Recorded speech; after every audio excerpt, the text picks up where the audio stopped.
Bismillahirrahmanirrahim. Assalamualaikum warahmatullahi wabarakatuh. Bagaimana kabar Anda sekalian? Mudah-mudahan semuanya senantiasa dalam keadaan sehat walafiat. Baik Anda, setelah PTS lalu, kali ini kita akan melanjutkan kembali pembelajaran kita seperti biasa. Kali ini kita sudah masuk ke tema yang baru, yaitu tema 4. Oke. Baik. Seperti biasa, sebelum kita masuk ke materi kita, kali ini kita awali pembelajaran kita dengan bersama membaca basmalah. Bismillahirrahmanirrahim. Baik. Oke. Nah, kali ini Ustadz akan mengajak kalian untuk belajar bersama di MUPEL IPS. Oke, kali ini di MUPEL IPS saja karena pembahasannya sangat luas. Oke. Nah, baik. Kita perhatikan bersama-sama penjelasan kita kali ini. Nah, ini adalah MUPEL IPS di subtema 1 di tema 4 ya. Kalian boleh sambil melihat buku sambil mendengarkan penjelasan dari Ustaz. Nah, sekarang kita akan belajar mengenai globalisasi. Apa itu globalisasi? Globalisasi adalah proses masuknya ke ruang lingkup dunia. Nah, kenapa bisa terjadi yang namanya globalisasi?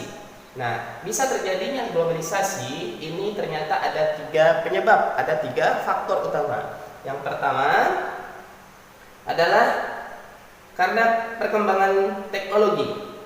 Kemudian yang kedua, karena perkembangan dan kemajuan alat komunikasi. Dan yang ketiga, adanya perkembangan atau kemajuan pada alat transportasi. Nah, kita di tema sebelumnya kita telah belajar yang namanya saling tolong menolong atau saling bantu membantu. Nah, di dalam ajaran agama Islam kita juga diajarkan untuk selalu saling bantu membantu atau tolong menolong dalam kebaikan. Ada yang masih ingat ayatnya?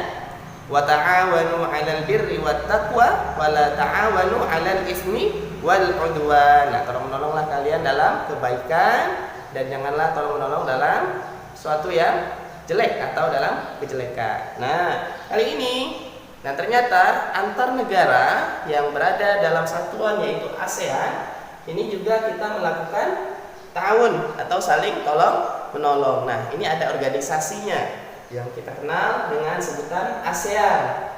Masih ingat negara apa saja yang terlibat? Jumlahnya ada 10 negara. Apa saja itu? Kita lihat sama-sama. Yang pertama, NKRI, Negara Kesatuan Republik Indonesia. Yang kedua, Malaysia. Yang ketiga, Singapura. Yang keempat, Thailand. Yang kelima, Filipina. Yang keenam, Brunei Darussalam. Yang ketujuh, Vietnam. Yang kedelapan, Laos. Yang kesembilan, Myanmar. Dan yang terakhir, yang ke-10, Kamboja. Oke. Nah, negara ASEAN ini bekerja sama. Kenapa bisa terjadi? Nah, karena ada beberapa faktor yang menyebabkan terjadinya kerjasama antar negara yang berada di kawasan Asia Tenggara. Ada 3 faktor utama. Yang pertama, sumber daya alam. Yang kedua, wilayahnya yang sama. Wilayah yang sama maksudnya bukan berarti 10 negara ini bersatu menjadi satu negara, tidak, tapi berada di wilayah di satu wilayah. Nah, kalau kita lihat di atlas atau di global ya, nah itu kita bisa lihat kawasannya antar negara satu dengan negara yang lain yang berada di kawasan ASEAN ini, Asia Tenggara, sangat berdekatan. Nah, jadi sangat memungkinkan sekali untuk terjadinya kerja sama antar negara. Oke. Nah, yang ketiga adalah IPTEK, yaitu ilmu pengetahuan dan teknologi. Nah, ini ada satu negara yang sangat menarik.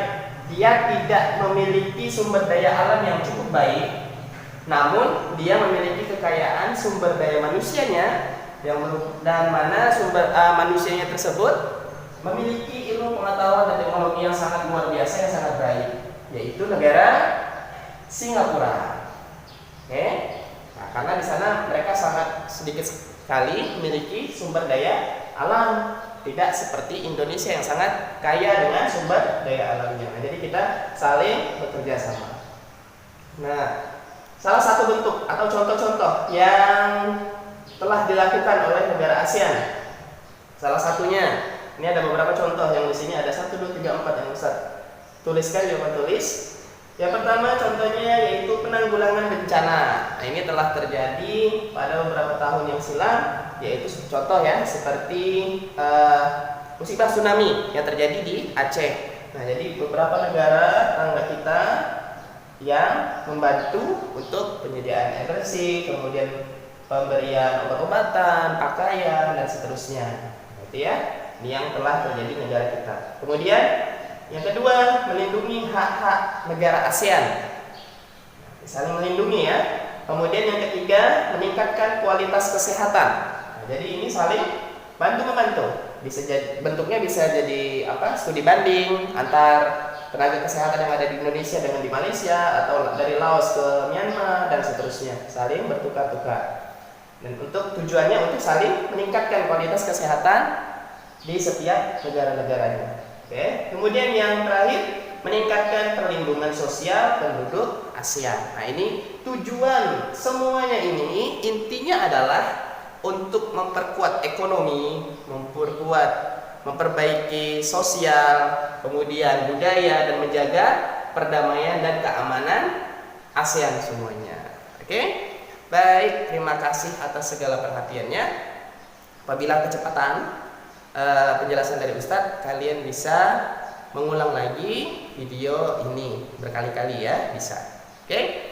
Kita cukupkan materi kita sekian. Terima kasih atas segala perhatiannya. Kita akhiri pembelajaran kita dengan bersama membaca Alhamdulillahirrabbilalamin. Mudah-mudahan bermanfaat.